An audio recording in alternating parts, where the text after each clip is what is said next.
जय श्री कृष्णा सा। ज्येष्ठ मास महात्म्य का दूसरा अध्याय, ब्राह्मण मोक्ष महात्म्य। स्कंद जी कहने लगे कि हे ऋषियों, ज्येष्ठ मास में देवताओं की संतुष्टि के निमित्त प्रतिदिन ब्राह्मणों को दही और चावल का दान देना चाहिए। चावल और दही के दान की महिमा कहने में शिवजी भी असमर्थ है, फिर भी मैं इस लोक के हितार्थ में कुछ कहता हूँ। हे विप्र लोगों, अलकापुरी में गौतम नाम का एक ब्राह्मण रहता था। वह धर्मशास्त्र और पुराणों का ज्ञाता परंतु द्रव्यहीन और महादुखी था। उसने अपने कुटुंब के पालन पोषण के लिए समस्त कर्मों को किया और शुभ और अशुभ फलों को जानता हुआ भी हर प्रकार के दानों को ले लेता था। फिर चोरों का साथी होकर चोरी करने लगा, परंतु फिर भी जब उसे कुछ धन प्राप्त न हुआ तो वह दूसरे देश को चला गया। समस्त कुटुंब को त्याग कर वह पाप बुद्धि बलि में दिए गए प्रेत पिंडों से अपनी सुधा को शांत करने लगा। इस प्रकार शमशान में रहकर बलि खाने वालों के साथ सब कर्मों को त्याग कर बलि भोजन करने लगा और शक्तिहीन वृद्धावस्था से जीर्ण तथा शीर्णायु हो गया। भोजन करने पर उच्चिष्ट पात्रों को तथा समस्त बलिदानों को लेकर उनके अन्न को वह काकों तथा दूसरे पक्षियों को देकर स्वेच्छा से वह ब्राह्मण भी स्वयं भोजन करता था। इस प्रकार ज्येष्ठ मास में उसने बलिदान किया, किंतु अनजाने में किया। जब इस पुण्य कर्म के पश्चात कुछ दिनों में उसकी मृत्यु हो गई, तब यमदूतों ने आकर उसको पास में बांध लिया। जब उसको यमलोक ले जाने लगे तब वह रोने लगा। उसके रोने पर यमदूत उसको मुद्गरों से मारने लगे, परंतु इसी बीच में विष्णु भगवान के दूत वहां आ गए। विमान पर सवार उन विष्णु दूतों ने यमदूत को अलग हटा दिया और दिव्य देहधारी उस ब्राह्मण को विमान पर बैठाकर स्वर्ग लोक में ले आए।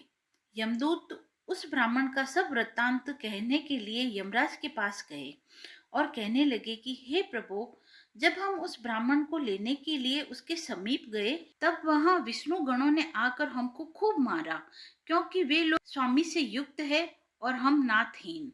अब हम लोग क्या करें?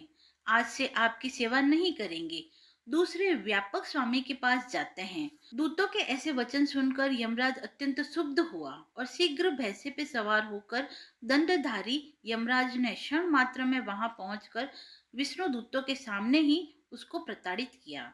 वे सब विष्णुदूत विमान छोड़कर भाग गए। उन्होंने रमापति विष्णु के पास जाकर सब वृत्तांत सुनाया। वृत्तांत सुनकर विष्णु भगवान क्रोध से रक्तवर्ण हो गए और गरुड़ पर सवार होकर यमलोक को गए। वहां उन्होंने इंद्रादिक सब देवताओं को साथ लेकर यमराज से युद्ध किया। तब देवता लोग यमदंड से अत्यंत पीटे जाने पर दसों दिशाओं में भाग गए। उस समय भगवान विष्णु ने क्रुद्ध होकर चक्र से यमराज का वध कर दिया। तब देवताओं ने ब्रह्मा जी को आगे कर भगवान विष्णु की स्तुति की। स्तुति से प्रसन्न होकर भगवान ने यमराज को जीवित कर दिया। धर्मराज ने भी उस दिन विष्णु को प्रणाम करके कहा, हे भगवान, मेरे अपराध को क्षमा करें। उसके पश्चात ब्रह्मादिक सब देवता अपने अपने स्थान को चले गए। तब अज्ञानवश उस ब्राह्मण ने दही और चावल का जो दान किया था, भगवान ने उसके प्रभाव का वर्णन किया।